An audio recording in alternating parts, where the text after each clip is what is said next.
So, ayan tropa, result daw ng performance testing netong Obsidian Latte ng Prime Monkey or yung kanilang Bianco Latte.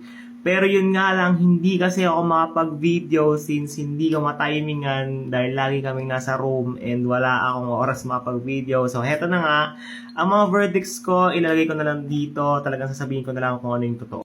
So, ayun, nag-spray ako around 5 a.m. in the morning kasi ang pasok namin is around 7 a.m. and I need to be there at around, earlier as I can. So, yeah, nag-spray ako 5 a.m. And ang observation ko dito, sa akin lang naman is, in the first 5 minutes, hindi siya nag-project. Pero, yun, after like 10-15 minutes, ayan na, pumapalo na yung amoy niya. I don't know why, I don't know how, pero yun yung aking observations and experience dito sa Obsidian Latte ng Prime Monkey. And then, for the first probably like 5 minutes, may slight bit of rubbery notes siya, but not too strong, alam mo yon. After 10-15 minutes, talagang maaamoy mo na sobrang creamy latte niya. May pagka-hint siya ng yema, pero hindi siya yung, matamis siya, yes, matamis siya. Pero yung pinaka naamoy ko dito is creamy milky latte. Para siyang, I smell like a drink. Like literally, I smell like a drink. Napaka-goods, ang bango, ang bangis. Actually, ngayon ko lang yata to ipapabango. Bakit? Kasi ayoko talaga siyang gamitin since napakabango at napakabangis ng amoy niya. I don't know why, pero yeah, para akong inumin. Ganon siya kalupit.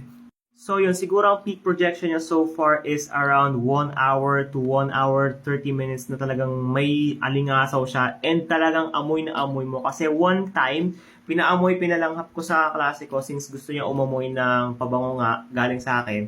And grabe, kasi naka-aircon kami sa room and grabe yung projection niya, tropa. As in, parang latte, parang Starbucks, Starbucks, parang Starbucks yung classroom namin. Boom! Longevity-wise, I'll give this around 6-7 hours, which is really good for its price kasi sobrang mura na ito, budget-friendly na Bianco Latte.